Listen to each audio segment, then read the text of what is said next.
बच्चों मैं क्लास 4 की हिंदी व्याकरण पढ़ाने जा रही हूँ। तो बेटा पाठ को ध्यानपूर्वक पढ़ें। पाठ 2 वर्ड विचार।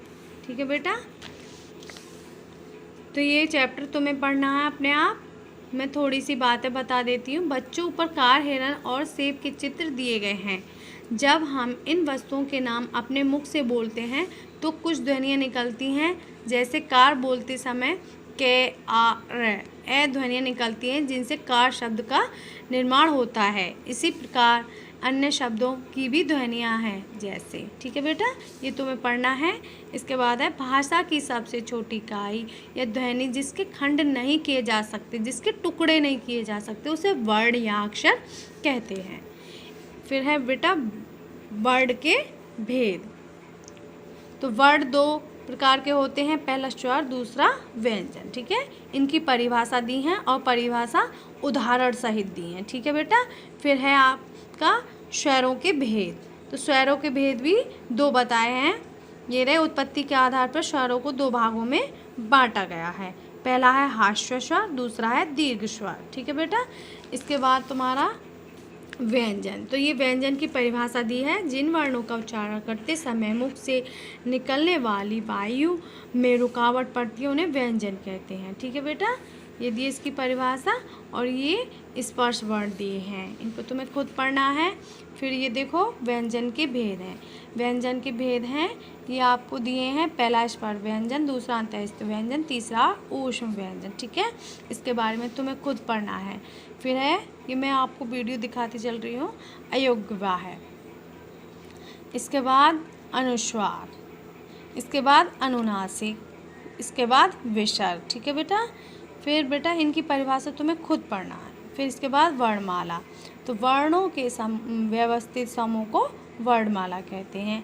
जब वर्ण, स्वर और व्यंजन एक निश्चित क्रम में एक साथ लिखे जाते हैं तो वह वर्णमाला बन जाती है। इसके बाद बेटा ये तुम्हें पढ़ना है अपने आप। इसके बाद संयुक्त व्यंजन। तो संयुक्त व्यंजन के बारे में बताया गया है। हिंदी भाषा में 4 संयुक्त व्यंजन होते हैं, छत, छत, प्रति, त्रिशूल, गज्ञानी और षट्सामयिक। ठीक है, ये व्यंजन 2 व्यंजनों के मेल से बने हैं, इसलिए उन्हें संयुक्त व्यंजन कहते हैं। तो बेटा ये सारणी दी है, इनको ध्यान से पढ़ लेना।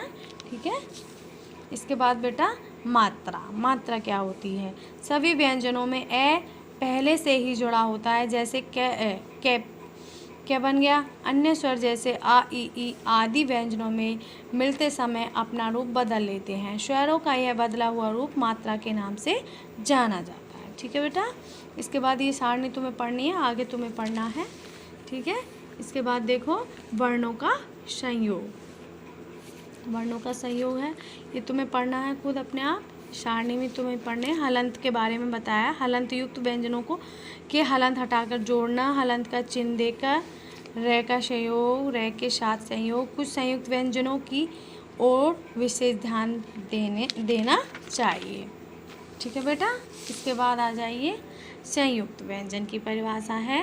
संयुक्त व्यंजन में ई की मात्रा बीच में नहीं आती, पहले जुड़ती है किंतु उसका उच्चारण बाद में होता है, जैसे शांति, संधि, वृद्धि, बुद्धि। ठीक है, उच्चारण स्थान। तो बेटा यहाँ पे उच्चारण स्थान की परिभाषा दी है, ये तुम्हें पढ़ना है अपने आप। ये वाली लाइन पढ़ लेना और मैं पढ़ाती हूँ। उच्चारण करते समय जो स्वर या व्यंजन मुख के जिस भाग का स्पर्श करता है वह स्थान उस वर्ण का उच्चारण स्थान कहलाता है। तो ये सारणी दी है, ये अपने आप पढ़नी है तुम्हें बेटा। इसके बाद देखो प्रश्न अभ्यास। प्रश्न अभ्यास में खंड के पहला है क्वेश्चन, निम्नलिखित वर्णों को मिलाकर शब्द बनाइए। तो पहले कैसे बनेगा नदी, कैसे बनेगा पैसा, गैसे बनेगा कविता, और घे में बनेगा तितली, और रे में बनेगा गौरैया। फिर देखेंगे बेटा रिक्त स्थान। रिक्त स्थानों की पूर्ति कीजिए। तो क्या देखेंगे, उच्चारण के विचार से स्वर 11 प्रकार के होते हैं। ठीक है,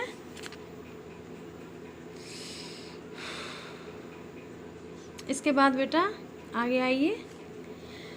ख, बनावट या रचना की दृष्टि से स्वरों के 2 भेद हैं। ग, हिंदी भाषा की लिपि को देवनागरी कहते हैं। घ, वर्णों के समूह को वर्णमाला कहते हैं।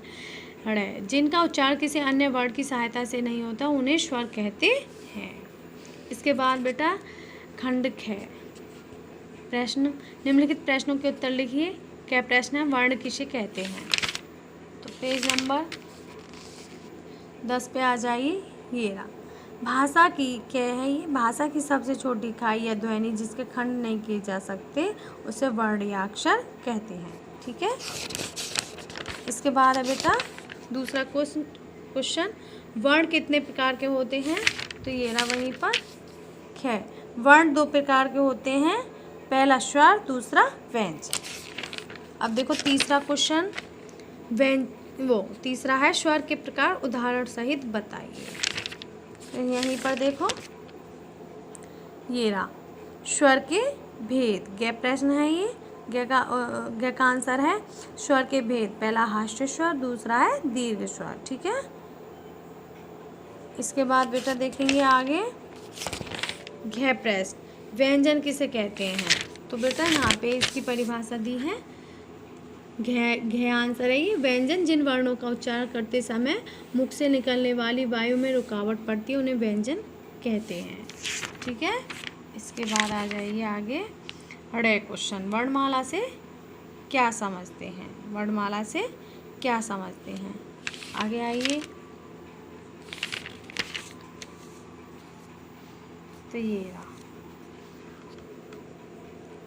वर्णों के व्यवस्थित समूह को वर्णमाला कहते हैं। ठीक है। इसके बाद आगे आइए 6 क्वेश्चन, स्वर और व्यंजन में अंतर बताइए। आ जाइए वहीं पर।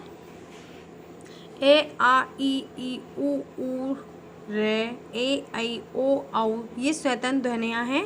इन्हें बोलने के लिए किसी वर्ण की सहायता नहीं लेनी पड़ती। तो ये स्वर में लिखना है आपको। अब व्यंजन में देख लो क्या लिखना है। व्यंजन में जिन वर्णों का उच्चारण करते समय मुख से निकलने वाली वायु में रुकावट पड़ती है उन्हें व्यंजन कहते हैं। व्यंजन स्वरों की सहायता के बिना नहीं बोले जा सकते, अतः ये स्वतंत्र ध्वनियाँ हैं। ठीक है। दोनों का आंसर बता दिया मैंने, दोनों की हेडिंग डाल के तुम्हें आंसर लिखना है। फिर इसके बाद है संयुक्त व्यंजन किसे कहते हैं? उदाहरण सहित स्पष्ट कीजिए। तो बेटा संयुक्त व्यंजन ये रहा आपका। संयुक्त व्यंजन में ई की मात्रा बीच में नहीं आती, पहले जुड़ती है किंतु उसका उच्चारण बाद में होता है, जैसे शांति, संधि, वृद्धि, बुद्धि। ठीक है बेटा, इतना हो गया है। तो ये बेटा तुम्हारा पूरा चैप्टर हो गया। इतना कार्य करने के बाद बेटा आपका जब भी स्कूल खुलेगा मैं आपकी कॉपी चेक कर दूँगी। बेटा तुम्हें रोज़ाना काम करना है, जो कार्य दिया जाता है ध्यान से करना है और बेटा हर चैप्टर को तुम्हें याद करना है और इस चैप्टर से तुम्हें एक सुंदर सुंदर और साफ साफ राइटिंग करनी है। ठीक है बेटा।